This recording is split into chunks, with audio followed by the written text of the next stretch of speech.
Eu entendo que muitos que assistem esse canal aqui talvez observem o Bitcoin, as criptomoedas, como algo que vai livrá-las das garras do Estado. E talvez por ter esse pensamento, a pessoa venha a acreditar que de fato ela vai conseguir se livrar do Estado apenas trabalhando com criptomoedas.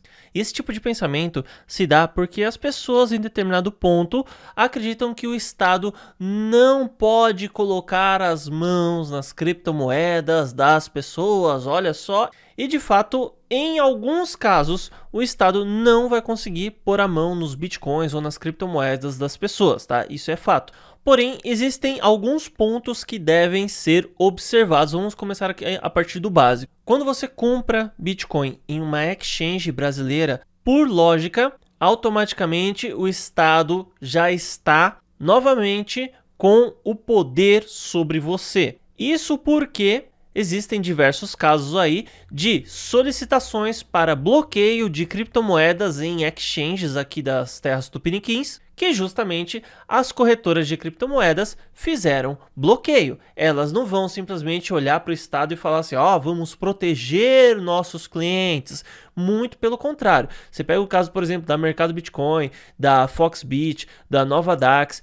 Esses caras têm uma postura totalmente a favor do Estado. E eu citei esses aqui porque são as maiores corretoras que a gente tem no Brasil especificamente. Outra coisa, você comprou através de corretora brasileira, o Estado, a República Federativa Brasileira, já sabe que você tem essas criptomoedas. Então, mesmo que você tente esconder depois, não adianta mais. Para algum lugar aquelas criptomoedas foram, eles sabem que você tem. E aí que, como diz minha mãe, é que a porca torce o rabo. Hoje existe um intento muito forte do Estado em considerar alguém que trabalha com criptomoedas e não realiza a declaração como não só sonegação de impostos, que de fato é, e não estou falando que imposto é algo correto, mas de acordo com a lei é sonegação quando você se nega a oferecer os dados à Receita Federal e pagar os respectivos impostos que eles colocaram. Então não estamos discutindo o campo ético aqui, nem o que é certo ou errado, mas apenas como o Estado oprime as pessoas. Então, se você fez o Bitcoin aparecer e depois desaparecer, você se lascou, porque o Estado tá de olho em você. Daí talvez você pense, eu tenho os meus Bitcoins aqui, o Estado não vai conseguir roubar. Mas a partir do momento que ele considerar que o que você fez for ocultação de capitais ou lavagem de dinheiro, você simplesmente pode ser preso, meu amigo. Você pode ser preso. E digo mais, já tem projeto de lei, que inclusive eu já noticiei também, que tem o intuito de considerar como um agravante quando a pessoa realiza um crime e tem relação com criptomoedas. Então, se você for pego no crime de lavagem de dinheiro ou ocultação de capitais e for justamente relacionado a criptomoedas, você pode ficar preso por ainda mais tempo que o convencional. Vejam só, você vai ser um bandido tão perigoso quanto alguém que participou da Lava Jato, do Mensalão e de qualquer outro esquema muito doido aí. Mas por outro lado, então, para escapar das corretoras, talvez você pense em trabalhar com uma venda P2P, comprar de uma outra pessoa e tudo mais. Olha só que maravilha. Se o vendedor de P2P for pego pela Receita Federal, muito provavelmente todos os clientes dele também serão, porque será feita uma auditoria nas contas bancárias daquele vendedor e tudo mais. E o que pode acontecer? Novamente, você ser preso por lavagem de dinheiro e ocultação de capitais. Mas digamos que tal vendedor P2P, a não ser que você trabalhe com esse vendedor P2P com dinheiro físico, você vai até a casa do cara, dá o dinheiro na mão dele e ele transfere ali na hora para sua carteira os seus bitcoins. Aí temos uma outra história, mas quem é que faz isso, né? Só conheci uma corretora de criptomoedas que dava para fazer, você ia até lá, fazia a compra dos seus bitcoins com dinheiro vivo e essa corretora ela sumiu do mapa, era a 3xBit. Tem algumas outras alternativas paralelas, como por exemplo a CoinTrade. A CoinTrade, embora ela aceite reais brasileiros, ela não repassa os seus dados para a Receita Federal, tá? E todas as corretoras que são sediadas no Brasil são obrigadas por lei a passar. Então, mesmo que a República Federativa Brasileira chegue na Cointrade e fale assim, eu quero os dados de todos os clientes. Ué, eles não podem chegar em uma empresa uruguaia e pedir os dados dos clientes. Então, o que entrou a real ali, talvez até a Receita Federal saiba, porque o depósito em reais na empresa é feita por um terceiro. Então, auditando esse terceiro, ela vai saber todo mundo que pôs dinheiro lá, mas ainda assim ela não vai saber se de repente você passou para Bitcoin, se não passou, se deixou em real, porque isso fica no banco de dados da Cointrade e ela não repassa para a Receita Federal. Mas aí é que está, meu amigo.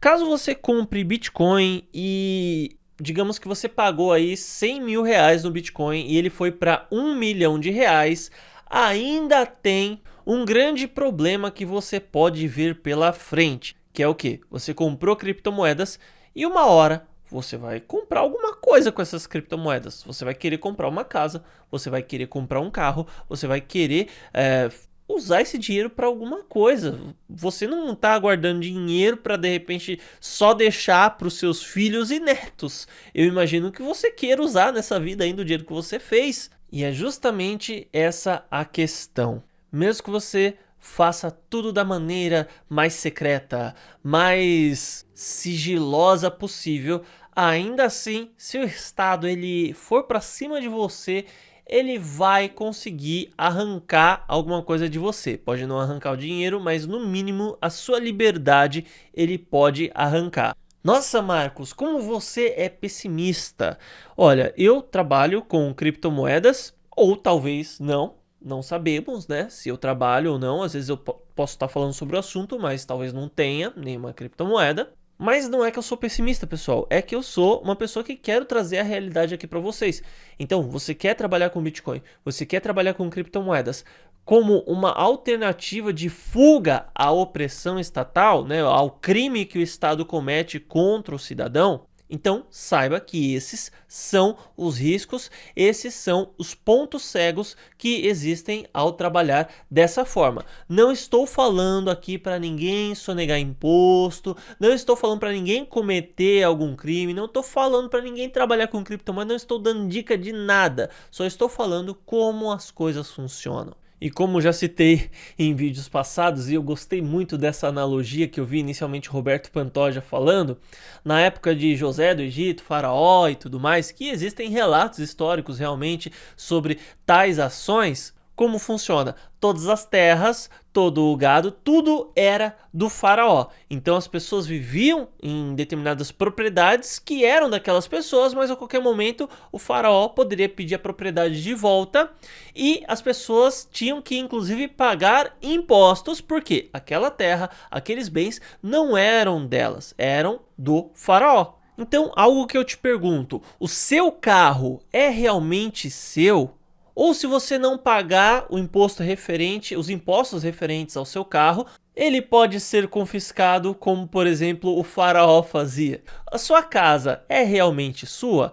Mas o que acontece se você não pagar o IPTU? O que acontece se você não pagar os devidos impostos? O que será que acontece? E se porventura a sua casa tiver mais de 100 anos e o Estado quiser declará-la como patrimônio histórico? Daí você quer fazer uma reforma, você não vai poder fazer essa reforma porque a sua casa é patrimônio histórico. Olha só que interessante. Se de repente o Estado for fazer alguma obra na região, ele olha para sua casa, essa casa está no meio do caminho. Ele pode simplesmente solicitar a casa de você e ele vai pagar o preço que ele quiser pela sua casa, se é que pagar, né? Aliás, vai pagar para dar uma disfarçada, mas efetivamente não vai pagar o que vale. E você não tem opção de não vender. Você vai ter que ceder a sua casa em troca de um troco de pinga. Então, tudo pertence ao Estado. Nós não temos, pelo menos aqui no Brasil, verdadeiramente direito aos bens que nós mesmos compramos. Então é por conta disso que a gente precisa sempre ficar esperto em relação à máfia estatal. Bom, meus amigos, então espero ter ajudado. Inscreva-se no canal se ainda não é inscrito, ative o sino das notificações, deixe um like, um comentário e até mais.